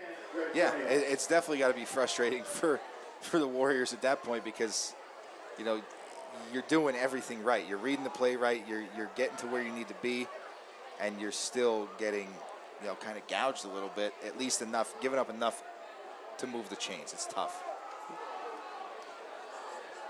Widener and Farinado in the wing, Stellar to the left. Farinado comes in motion, but it's going to be Stellar up the middle. So a good job there made. Good tackle made by number 41, Nate Fisher, for the Warriors, stopping Stellar after a gain of 2. Yeah, that might have been the shortest run for Stellar of the night right there, and still picked up 2.5 yards there. So it's that just goes to show you how impressive this Red Tornado rushing attack has been. Keep it forward, keep it positive. Yep. And again, I know, I don't mean to belabor the point, but we've seen enough of these Red Tornado games over the years, Dan. Like, for a team that doesn't huddle, this is a little slow. It definitely They're playing is. slow tonight. Most definitely. Now it's the reverse to Farinado. Nice play made by the Warriors there. That looks like 21 Reeder. He was the only, 28. Blackwell. That's Dylan Blackwell. He's the only one that could stop Farinado from putting 6 more on the board. Yeah, that's a good job there. The Tornadoes, we have 88 Matthew Shikatano coming off the field. Number 30 Liam Bradley's going to go in there and take his spot. But it's 1st and 10 Mount Carmel. 2 minutes left in the 3rd quarter. Yes, we'll see here. This is another first down for the Red Tornadoes, and just continuing to wear on this Montoursville defense. And it's going to be Feliciano again. We'll see where they stop. It looks like it's going to be about the 25-yard line. Stop at number 19, praying for Warriors. So, Dan, we'll go back to the play for Farinado before. That's another little wrinkle there that we haven't seen yet this season from the Red Tornadoes, the reverse into the kind of that inside Sally. Yeah, definitely. I mean, we've seen the reverse in certain plays, but they usually end up taking that outside, working their way to the corner. That was a good job by Farinado making that read and getting up inside there and reading his blocks. These running backs do a great job of it. It's going to be Stellar this time up the middle, right into the pile, really. There are a lot of white jerseys, a lot of red jerseys. Stellar's not going to come out of that one. He'll get across the 25 to the 24. It's going to be 3rd and about 4. Yeah, and it's good to see Shikatano hustling back in there onto the field. Nice job there by Liam Bradley, being Johnny on the spot, getting ready, always being ready to go. These guys, no matter if they're the 1s, the 2s, the 3s, no matter where they play at, they're always ready to get up there and fill in a spot if they need to. Depending on how the Red Tornadoes opt to play this could be the last play of the 3rd quarter.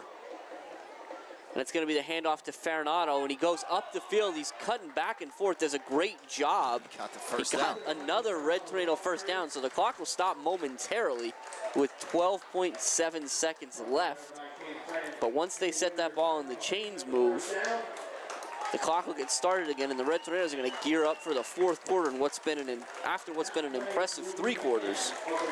Jim, I know you're not a big fan of me jumping over you, like calling that first down there. But it's just, at this point, it's almost getting comical. And when you jump over me, it is. Every but time. At the end of 3 quarters here, it is 13-0 Mount Carmel on top of the Warriors at home at the Silver Bowl. It's week 4. It's a beautiful night. It's Friday night in northeastern Pennsylvania. Where else would you rather be, Dan?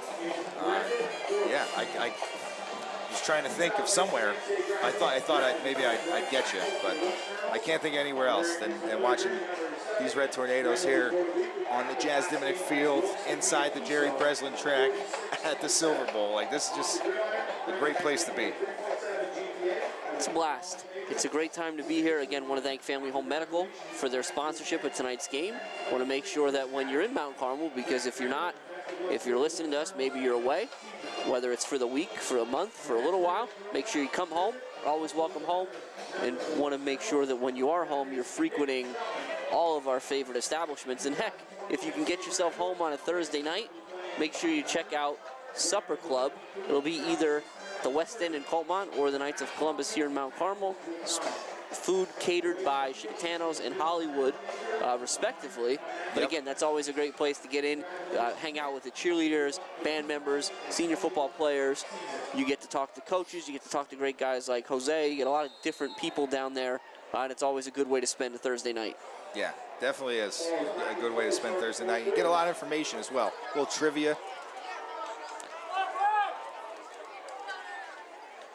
Feliciano brings Verano in motion, but it's going to be Stellar up the middle. He spins, and that spin is going to get him about 3 yards, Dan. Yeah, that's a good job there by Stellar. Again, just kind of fighting forward. None of these Red Tornado running backs ever stop churning their legs. They don't stop churning their legs. They don't stop fighting for the extra yardage. You know what else happens when you run the ball, I don't know, 60 times like Mount Carmel has so far? What's that? You get halfway through the first minute of the fourth quarter, and it's 8:27. Yeah. And you've run one play, and you're halfway through the first minute of the fourth quarter. Same look for the Red Tornadoes. They'll stick with what works. Farinado in motion. They're going to hand it to him, and he's got all red jerseys in front of him, and Farinado's in from 15 yards out. The third Red Tornado touchdown of the night. It's 19-0 with 11:10 left. But there is a Warrior down in the backfield, so we'll pause for a moment as Montoursville was able to tend to that young man. Yeah, can't get a jersey number there, but we'll keep an eye on it. But again, like you said, Jim, that's just another well-designed play there. Normally that play is designed for Farinado to cut that inside. He found his blockers, read them, and saw that he had pretty much a red jersey party it was like a personal in front escort. of him. Yeah, just a little personal escort out in front and getting him into the end zone. Him and Stellar ran into the end zone right next to each other, pretty much getting ready to celebrate at about the 5-yard line because they knew there was no white jerseys around. Well, you think, too, this is a team that they kind of recognize that each score, each drive puts them a little bit closer to where they want to be at the end of the night, which is victorious. Most definitely, yeah. So I'm interested to see what Coach Dyer goes with here. You know, with that missed Stellar extra point, that very rare missed extra point from Stellar early on in the game there. We see if Coach Dyer decides to go for 2 here. And that was number 54, Ethan Warner, for the Warriors. So he's up walking off under his own power, which is always what you want to see in those situations. So you're right, Dan. You see Feliciano out there. The Red Tornadoes are going to go for 2 here. Yeah, I think this is the right move. You know, I mentioned how, Montoursville lost to Jersey Shore last week in overtime. They were 1 missed extra point away from winning that game in regulation. So good call by Coach Dyer, I think, going for 2. You got to try and keep this at 3 full score games. Haven't been too many times the Red Tornadoes have been stopped when they needed 2 yards. This time it's Verano, and it's not going to happen here either. So it'll be Verano good for 2 points. 21-0 Mount Carmel. And that was a little tendency breaker there, Jim. You know, normally, whether we're kicking an extra point or we're going for 2, it's Stellar most of the time. You know, so a little tendency breaker. You go with Verano, and he finds a nice little hole there. Great job again, you have to just keep giving the credit to this offensive line. Great job by the offensive line, blowing that hole open. Verano went in there untouched after that little spin move. Nobody near him. Right. And I think it's important to know, like, I know we said this briefly earlier, but with Big Matt Kelly on the sideline, yeah. Michael Keir's been in there, and he's doing a terrific job. The Red Tornadoes haven't missed a beat. Just kind of pick up and keep rolling here. And so now, this will be interesting, right? We got to see how the Red Tornadoes opt to kick off here, because the first kickoff of the game, big return. Yeah, right? and that second was kickoff, onside. Right. The third kickoff was kind of a squib that got to the second or third line here. And the first kickoff was also Jagodinski when they kicked deep. Yeah. Yep. The last two have been stellar. So I think if we see stellar, who knows what you're going to get? Because sometimes stellar can kick it deep and we get some touchbacks. He's kicking the ball into the end zone, yep. But he's also been the guy to kick the onsider and to kick the squib. But also, I think the onsider may have just been something that coach you saw on film, because normally that front line's up on the 50-yard line. Yeah. These guys play back a little bit further. Well, it is going to be Stellar, and you know if you're the Warriors, you're hoping this gets to Polizzi to give him a chance to get in this one, but Stellar is going to keep it low. It's going to bounce. It'll be Reeder at about the 16. He's going to get the sideline now. He's going to cut back across the field, so a big return. He'll be ultimately upended by Stellar. Yeah. But it's still going to be 1st and 10 Montoursville, and Dan, they've lived like right around midfield tonight of where they're starting drives. And Jim, that's something that I think the Red Tornadoes are going to have to work on. That kickoff team. There's been a lot of different times this year that they've given up really good field position, yeah, or even touchdowns on returns. We saw it against Hughesville, and did we see it last week as well against Shiglemy, or was it week 1 against North School? We've given up 2 return touchdowns this year. But you're right. Shotgun for Delana. He's going to throw. They're going to try to get Polizzi out of the backfield. The Red Tornadoes read it. So now he throws a rifle at Fenner. It's incomplete. Great defensive play made by Farinato. Yeah, very well defended there by Farinato. And Jim, you're going to see, I think that, we probably won't see much more Rocco Polizzi tonight with the Warriors down 3 scores with under 11 minutes to play. Yeah, I mean, I think you're right. You need 3 scores. You haven't really shown an ability to stop the Red Tornado rush attack, so you got to score quick because time's not on your side here. Yes, 100%. But 4 wide, 3 to the right, 1 to the left for Delana. It's going to be Polizzi just to kind of throw us off there. And Stellar will stop him around the 42-yard line, not before he picks up a first down for Montoursville. And Jim, they have had Montoursville has had a lot of success on that sprint draw play that they just ran right there.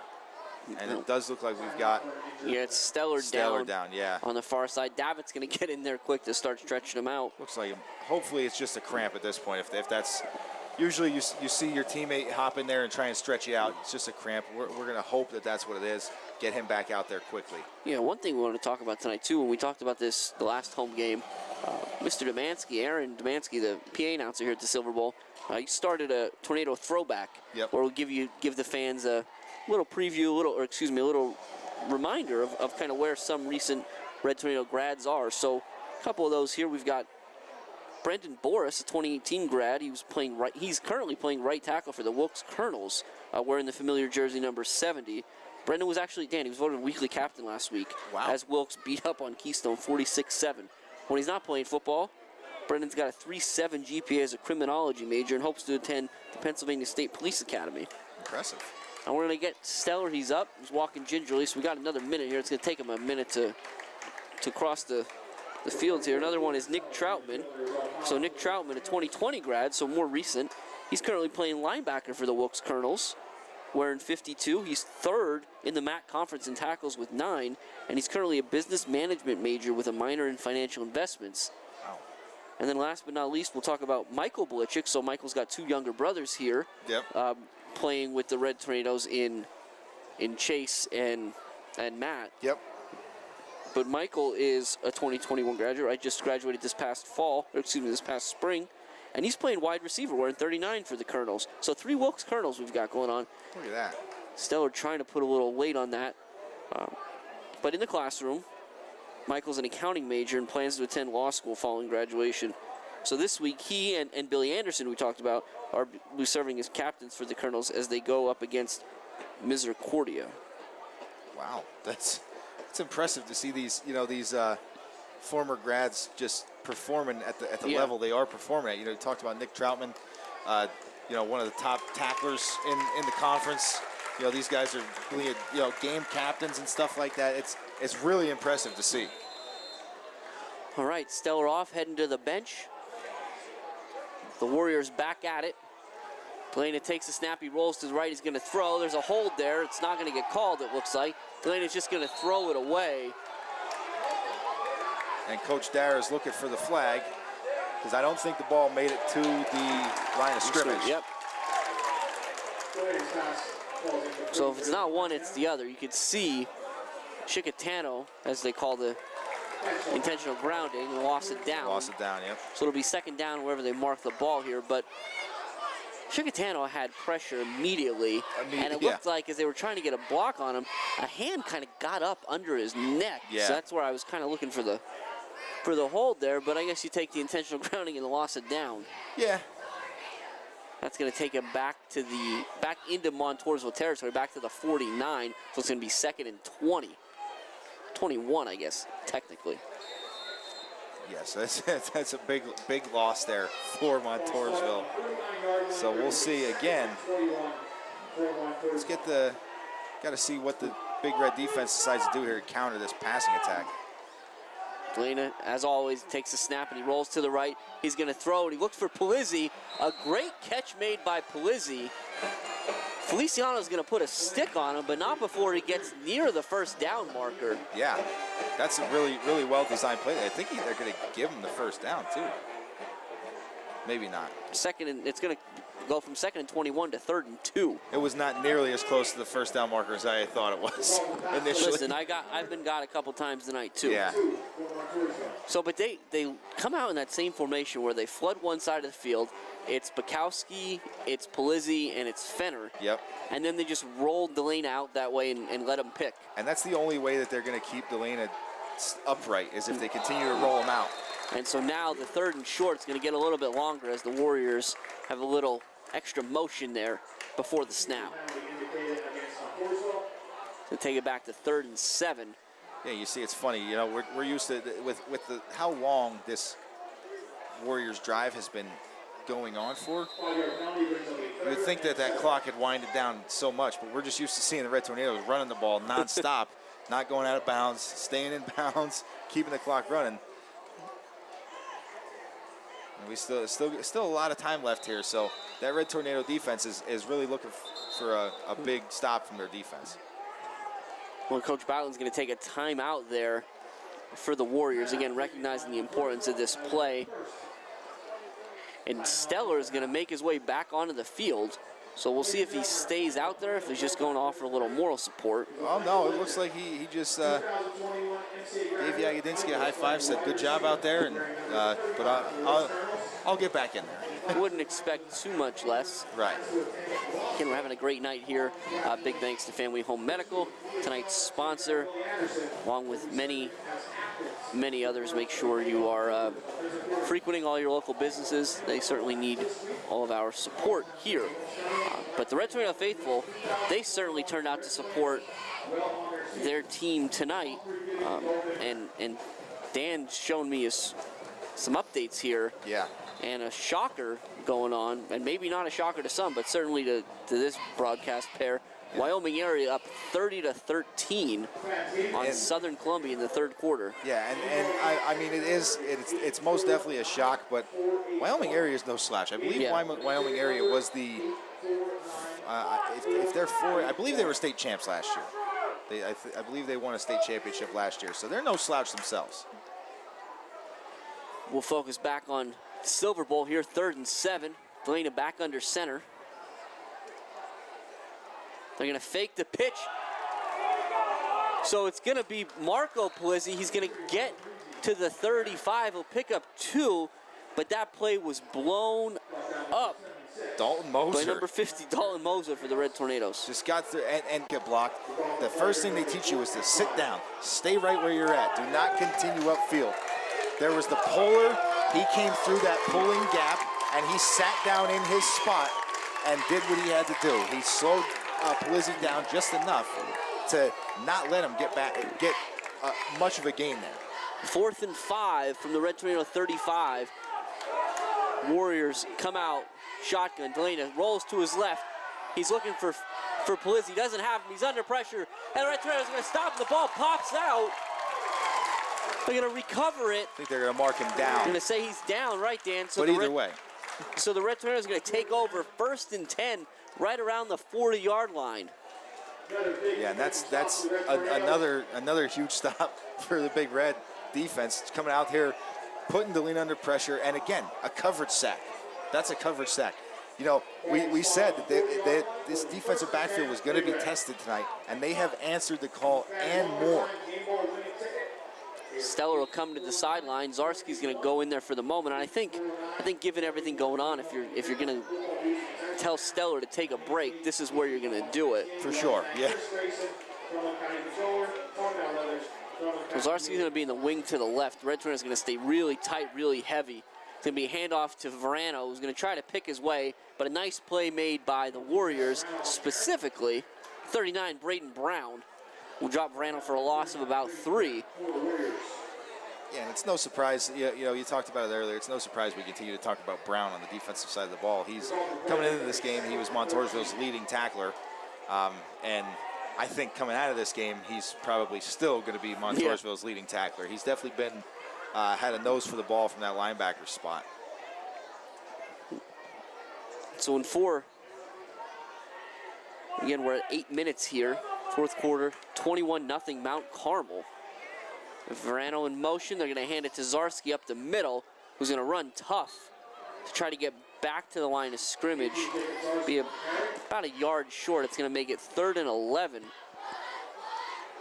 And the Red Tornadoes are going to be in no real hurry to get back up here and snap the ball.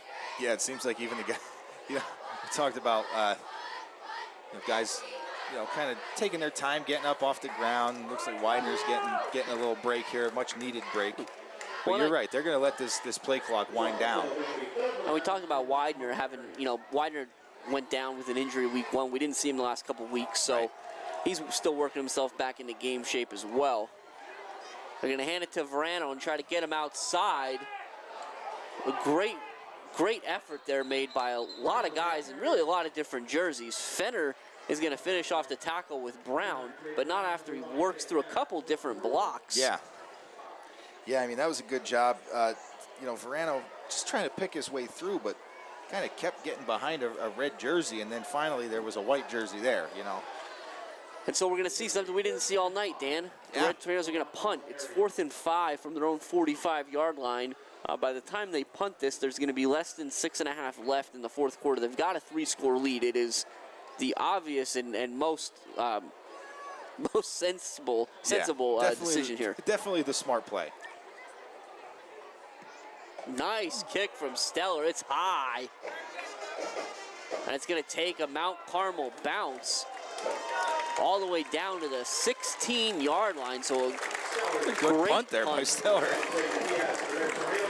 So it'll 6:13 is where the clock stops. And then, you know, the Warriors going to be starting in their worst field position of the whole game here too. So the Red Tornadoes will send that defense out there again that's been extremely successful tonight, has really controlled the game. Yeah, and at this point in the game, Jim, too, you know, it's late, but it's still within reach. You got to. Yeah. I like what Coach Dara's doing out there. He's still got the number ones out there. That's the defense that has been so successful. Let's keep it that way. They're going to hand it to Polizzi, and there you go, just like that. Nobody's going to catch Polizzi. There's no flags on the field. 1 snap and about 11 seconds, and it's 21-6. Polizzi's going to score from 84 yards out. Yeah, and you know, I said that was the longest field that they've had in the game, and it was eaten up very, very quickly there by Rocco Polizzi. And you know, I thought that this would have been the first game of the season that he did not end with 100 yards rushing. That run there is going to put him pretty close. Yeah. Yep, and so they'll go, oh, all right, they're going to kick. Looked like for a second they were going to go for 2. Yeah. Delena's going to hold, which might have threw us off a little bit. It's like number 5 on to attempt the extra point. The kick is up, and that is good. We don't necessarily have a 5 on our roster. Oh, we got a false start or a legal formation, something. So they'll kick it again. Or looks like the kickoff team is not aware of the penalty. Or they're going to go for it. We'll see. In the kickoff team's defense, I didn't see a flag. This booth wasn't exactly aware of the penalty either for a second. Yeah, I didn't see any laundry. I just heard the whistles. So after the 5-yard penalty, they'll kick again.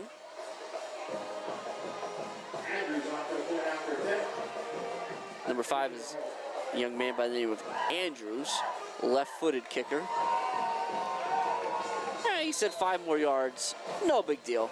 As he puts that one into the track, it would have been good from, you know, another 20 yards out or so. Right, that's it. But again, where you just take the ball, put it at the 35. I'm good with that. And so now here you go, Dan. You got 6 minutes. If you're the Red Tornadoes, you're 6 minutes away from picking up a huge victory on the year. Big. So if you're Coach Darrell, what are you doing? What are you telling your guys in the huddle? Telling them protect the ball and telling them to keep fighting. You know, don't stop. This game is not over. There's still 6 minutes left to go, and we saw how quickly they can score. Treat this drive like it's 0-0.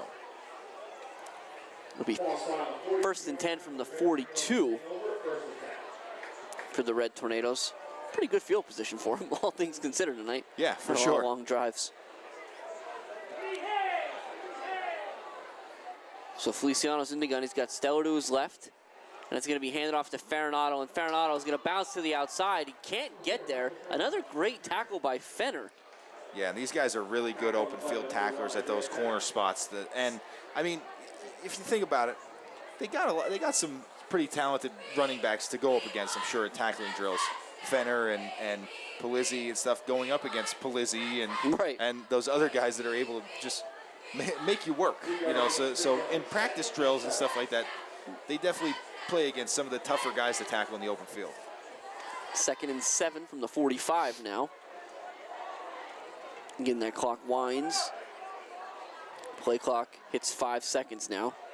Feliciano will send Stellar in motion. He's going to keep it himself up the middle. He's going to get to the outside, and he does a smart thing by staying in bounds. That is a really, really smart play there by Pedro, getting to the 1st down marker and then getting down, staying in bounds. That's a veteran play right there. So they'll set the clock and wind, and here we go. And now we'll just watch the play clock wind down till we get, you know, within 5 seconds again, I'm sure. And as the Red Tornadoes watch that clock wind down, the Warriors watch it as well. And watch the possibility of their 2nd consecutive loss continue to tick away.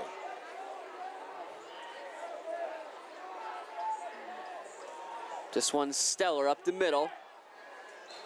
He'll get to the 45 of the Warriors, so only pick up about 2. It'll be 2nd and 8.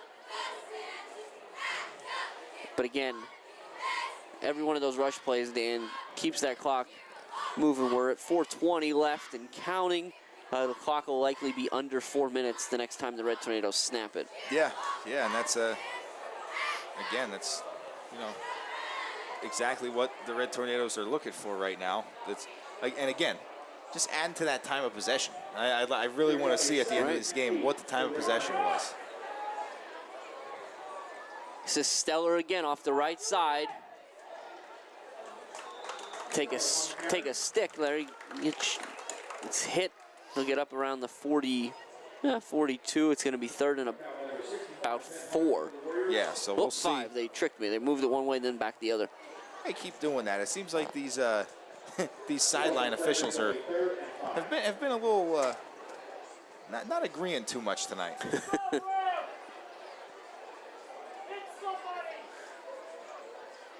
So again, I think if you're the Red Tornadoes, you need at least one more first down to start to feel any kind of comfort. For sure. Yeah. And they'll give it to Farinado with the red jerseys in front of him. And he's going to get stopped short. That one's 46 Conklin. So Conklin's had himself a big night tonight with big tackles and the interception. But now the Warriors will take their second timeout of the second half as the Red Tornadoes are facing a fourth and about 2 from the 40-yard line. Yeah, and Jim, I don't know. I know it's a difficult time, and you know it's a spot to be in. You're in between, you know, fieldage and yardage and stuff like that. But if I'm Coach Dyer, I'm going for this. Yeah, we're going for it. It's 4th and 2. I'm trusting my offense that's been taking care of us all game long. Because I mean, you punt last time, you pinned them deep, and Polizzi breaks off that 80-plus yard run for a touchdown. Yeah. Every other time they've started around the 50 or in plus territory, and you've been able to, your defense to be able to stand up and stop them. Yeah, Dan, I couldn't agree more. I think if you get stopped here or you punt, what's it by 25, 30 yards, even if Stellar drills the punt and gets a good, you know. Yeah, that's it. And gets it, you know, keeps it in bounds. Right. So Polizzi can score from anywhere quickly. So, yeah, the value here is keeping the football for the Red Tornadoes, so that's what we're going to do here. It'll be Davitt and Farinado on the wing. Double tight for the Red Tornadoes. Feliciano in the gun with Stellar to his left behind that big offensive line. Feliciano starts with the hard count. The Warriors move a little bit, but not enough. They send Stellar in motion. It's the fake pitch, and Feliciano's going to get the first down. He is. There was a Warrior who broke through, and Feliciano ran right by him. And now you see the relief in those Red Tornadoes offensive players. You see Nestico getting all hyped up there, and everybody else, you know, now you see the backs. Stellar, they're looking for the crowd to get into it because that sealed the deal for this one, I think, Jim. And you can understand where they're coming from, right? Montoursville is a good football team. Very good football team. This is a good squad. I mean, you look at in the news item, for instance, the Fearless Forecasters, right? They had this game split down the middle, 4-4, in terms of who was going to come out victorious. So it was by no means a game. Farinado does a good job hanging on to the football there as he picks up only a yard. And that's the big part of this. That's the big thing at this point of the game is just ball security. Hang on to the ball. But yeah, Dan, while if you're wearing red, you're supporting the Tornadoes, whatever, anything like that, you're always, you know, you've at least got a chance. You always think you're going to come out on top. But I think there was enough, you know, throughout the area, there was enough kind of uncertainty about the outcome of this one that it's for the Red Tornadoes to come out and dominate the way they had is huge. Absolutely, and you know, dominating the offensive side of the ball, where you know, through pretty much week 1 and week 3, it seemed like that was where they were struggling as well. Stellar will get up around the 30. It's going to bring up 3rd and about 6. Yeah, Dan, and I think what's interesting about this as you go forward too is with a young you have a young team here in Mount Carmel, right? Yes, you do. Your most experience is on the offensive line, but we're at week 4 now, heading into a big one next week with Southern. Yeah. And you're starting to see this team seems to have a little bit more of an identity this week than we saw in weeks 1, 2, and for the first 3 quarters of week 3. For sure, and yeah, you're right. They started to really show it in the 4th quarter last week, and they've just continued through this entire game. And it's been impressive to see. And it's Farinado again. I think with that first down, Jim, that's probably going to seal it. I think we could probably, once they wind the clock, they could probably take a knee on this ball. I think you're right there, Dan. Might have to take. We'll see when everything starts moving here versus the play clock. So they're going to start winding at 55. So we've got about a 20-second difference. 30 seconds. I'll get my math right here soon. Eventually. But speaking of the number 30, What was it, 30-13 last time we checked? on the Southern Wyoming game, yep. Yeah. What do you got for me now, Dan, as Feliciano takes a knee? Well, it is still the third quarter, and it is 30-29. So Oh, Southern my. has made a 16-point comeback here to pull within one. So now we've got about a 9-second difference between the play clock and the game clock. But in this case, the game clock is going to run out before the play clock does. Yes. So that kneel down by Feliciano was the last play here at the Silver Bowl. And as the clock hits 0, the Red Tornadoes are going to get out of here with a 21-7 victory over Montoursville in a very dominating offensive performance. Yeah, Jim, that's exactly what it was. It was just a dominant offensive game. They did a really good job of setting the tone offensively from the get-go. Right from the beginning, the first drive, like, okay, Montoursville wants to defer, we'll take the ball, and we'll drive it all the way down the field, and we'll put points on the board to get things started. And there was just more of the same throughout. Yeah, I agree, and I think that's why. Well, let's do this. Let's give a quick rundown of the scoring while we give our buddy Jose a chance here to send some stats up. But again, the Red Tornadoes got the scoring started on that first drive of the game with a 2-yard touchdown run from Stellar. Yep. They followed up on their next drive with a 9-yard run from Stellar. So they go into the half, it's 13-0 Mount Carmel. In the third quarter, they get up 21-0, courtesy of that 15-yard rush by Farinado. Then the Warriors are going to do what they do and put a little fear back into the Red Tornado faithful here, the 84-yard run by Rocco Polizzi. And then the Red Tornadoes are able to get the ball back. They run out the clock. Yeah, and that was a really, really good job there by the Tornadoes. Just kind of keeping, not faltering after that, after giving up that big run, getting gashed there defensively. They came right back. They got the ball. They recovered the kind of kick. Well, they got the kick out of bounds. Yep. And they just said, you know what, it's all right. We're going to keep doing what we're doing. We're not going to change things up. We're not going to fret. We're not going to get nervous or anything like that. And we're just going to keep playing our game, and we're going to run this clock out.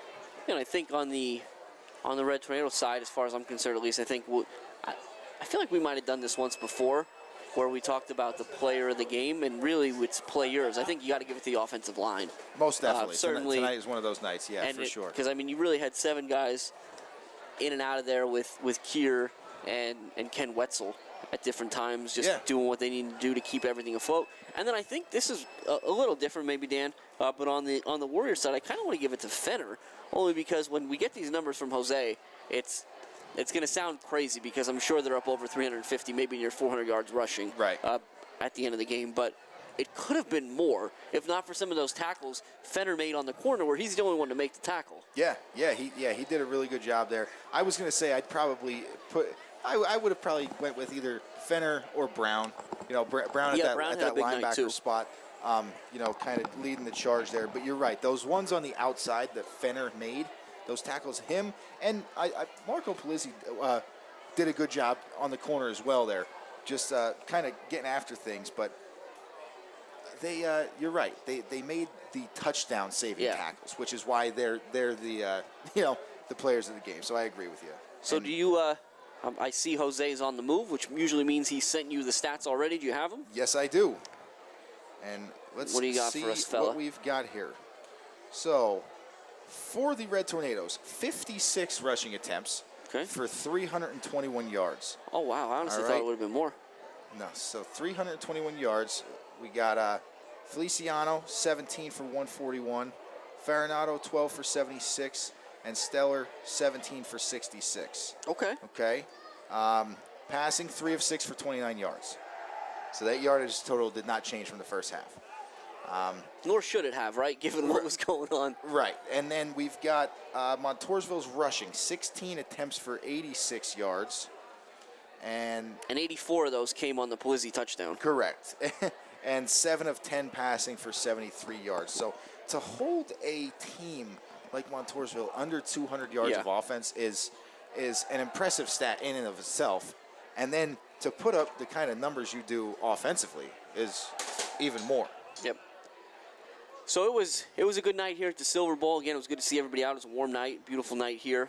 Next week, the Red Tornadoes are going to head over the mountain over to Catawissa to take on the Tigers. We'll see the result of their game tomorrow morning. Like I said, don't believe it until you see it in the paper tomorrow. That's true. Meanwhile, Montoursville's got Loyalsock at home, so it doesn't get any easier for either of these squads who left it all on the field tonight. But we're going to go ahead. We're going to get out of here, too, because we got places to be. Sure.